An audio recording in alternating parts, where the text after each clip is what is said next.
हम लोग को कौन सी पार्टी होनी चाहिए? द्विदल प्रणाली। बीजेपी भी देखिएगा तो 2002 तक बहुत ज्यादा सत्ता में नहीं थे, वो तो मोदी जी के आने के बाद बहुत ज्यादा स्ट्रांग हो गए और एक और इनको एडवांटेज मिल गया मोदी जी को। देखिए, भारत जब निर्माण किया जा रहा था ना, तो अंबेडकर साहब जैसे इतने ज्ञानी व्यक्ति, नेहरू जो विदेश से पढ़ के आए, सरदार पटेल जैसे लोग, इन लोग सबसे एक गलती हुई और इस गलती के लिए आप सबको जिम्मेदार कर सकते हैं, चाहे वो अंबेडकर साहब हो या फिर गांधी जी हो या सरदार पटेल।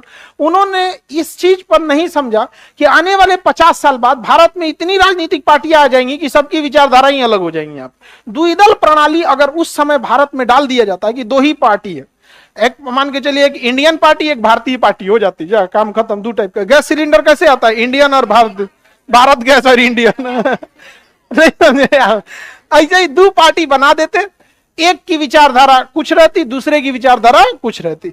अब इस डिजाइन से चलती जैसे अमेरिका में चलता है, ब्रिटेन में चलता है, labour party conservative party, America में डेमोक्रेटिक है, रिपब्लिक है। उस समय भारत में क्या हुआ ना कि बहुत उस समय ज्यादा पार्टियां थी नहीं और उस समय कांग्रेस के लोगों का दबदबा था, संविधान सभा में भी कांग्रेस के लोगों का दबदबा था। तो उन लोगों को यह बात पता थी कि अगर हमने द्विदल प्रणाली बना दिया तो बहुत जल्दी कोई ऐसी पार्टी आएगी जो इनका बराबरी कर लेगी, क्योंकि दुइये को रहबे करेगा, तो आप नहीं तो वो। नहीं समझ में आया? तो उन लोगों को लगा कि यार मेरे लिए ठीक नहीं है, अब यही लगा होगा, तो उन्होंने कहने बहुदल प्रणाली। तो जहां तहां से निकल गया पार्टी, कोनो केरल से 10 गो, तमिलनाडु से 20 गो, अंडमान से 10 गो, बिहार से 10 गो, जहां तहां से निकल गया। अब मामला देश के से अब क्षेत्रीय हो गया, कोई कर्नाटक की बात कर रहा है, कोई केरला की बात कर रहा है, महाराष्ट्र में है कोई मराठी की बात करने लगा। समझ में आ गया कि नहीं? हम बिहार वाले लोग, हम लोग को अपने यहाँ कुछ कामें करने को नहीं है, हम लोग टुकुर टुकुर देख रहे हैं। तो उस समय ना दो पार्टी अगर रहती तो पक्का कांग्रेस को टक्कर देने वाली पार्टी 5 साल के अंदर रेडी हो जाती, क्योंकि लोगों के पास ऑप्शन नहीं था, एक कांग्रेस दूसरा कोई और हो जाता वहां पर। लेकिन उसने क्या कर दिया, भाजपा तो बहुत बाद में आई, 80 में हाँ जनसंघ आई, जनसंघ के बाद फिर धीरे धीरे संगठित करते करते 85 आते 84 में क्या हो गया, बीजेपी संगठित रूप ले ली। तो बहुत बाद में आई बीजेपी, समझ में आ गया कि नहीं आ गया? लेकिन शुरुआत में तो कांग्रेस का ही दबदबा था 77 तक, 1977 तक मोरारजी देसाई आए और मोरारजी देसाई सीधे खत्म हो गए, फिर आ गए इंदिरा गांधी और फिर राजीव गांधी आए। यहाँ पर एक लंबा समय तक वो रहा था यहाँ पर। अच्छा, बीजेपी भी देखिएगा तो 2002 तक बहुत ज्यादा सत्ता में नहीं थे, वो तो मोदी जी के आने के बाद बहुत ज्यादा स्ट्रांग हो गए और एक और इनको एडवांटेज मिल गया मोदी जी को कि विपक्ष इनके आगे एकदम कमजोर हो गया। तो दो चीजें होती हैं, एक मेरा वकील अच्छा हो जीत जाएंगे, दूसरा सामने वाला का वकील बहुक हो तो भी जीत जाएंगे। मोदी जी के साथ दो है, एक इनका अच्छा है, सामने वाला टक्कर का नहीं है, तो इसलिए उनको डबल एडवांटेज मिल जाता है। उनका संगठन क्या है, मजबूत। और अगर आप पब्लिक में जा रहे हैं तो आपको एक अच्छा वक्ता होना पड़ेगा, बोलने की चीजें यहाँ पे एकदम, वहां पे एकदम। और वो मोदी जी को कोई बोलने में आ रहेगा, भाषण देने में बहुत। अमूमन देखा जाता है कि जहां के लोगों के पास हिंदी भाषी नहीं होते, उनका हिंदी उतना अच्छा नहीं होता, लेकिन वो गुजराती होने के बाद भी हिंदी बहुत अच्छा कमांड रखते हैं। खैर वो एक इलेक्शन का चीज है, उसको हम लोग साइड करते हैं। लेकिन जैसे बहुदल प्रणाली आया, इतनी पार्टियां आ गई जिसका कोई हद नहीं।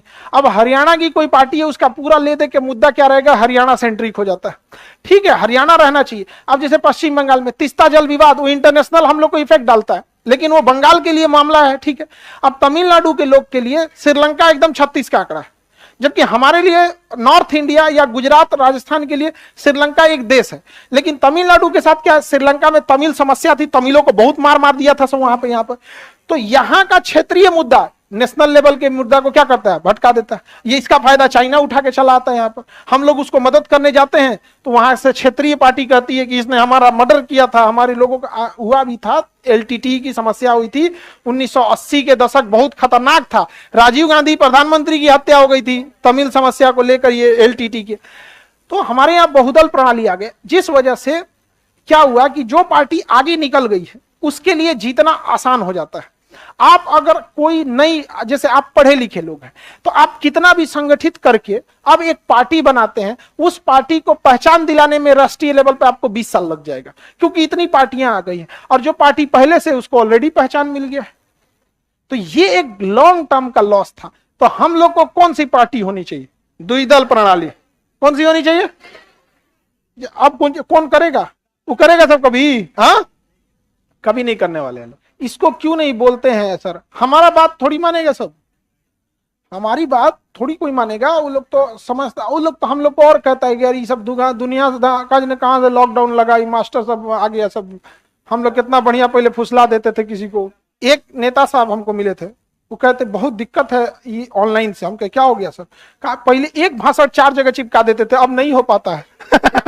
हम कहे हर इंसान को अलग अलग समस्या है, हर जगह पाई जाता है। हम कहे यार ये अलग अलग समस्या, कहेंगे कितना गंभीर समस्या है इनको भाई। हमके बात तो आप बहुत बोले, सही बोले, हम तो ध्यान ही नहीं दिए थे। अच्छा हम लोग को क्या पॉलिटी में गए, पॉलिटी पढ़ा देंगे? अच्छा इसी अगला बैच पॉलिटी का आएगा तो बच्चों को तो पॉलिटी नहीं पता रहेगा ना, उनको यही बात अच्छे से समझाएंगे वहां पे। लेकिन उन लोग को कहेंगे भाई, हम कहेंगे भाई इसमें बहुत गंभीर समस्या है, अब क्या बोल सकता है, उनका कोई उपाय भी नहीं है।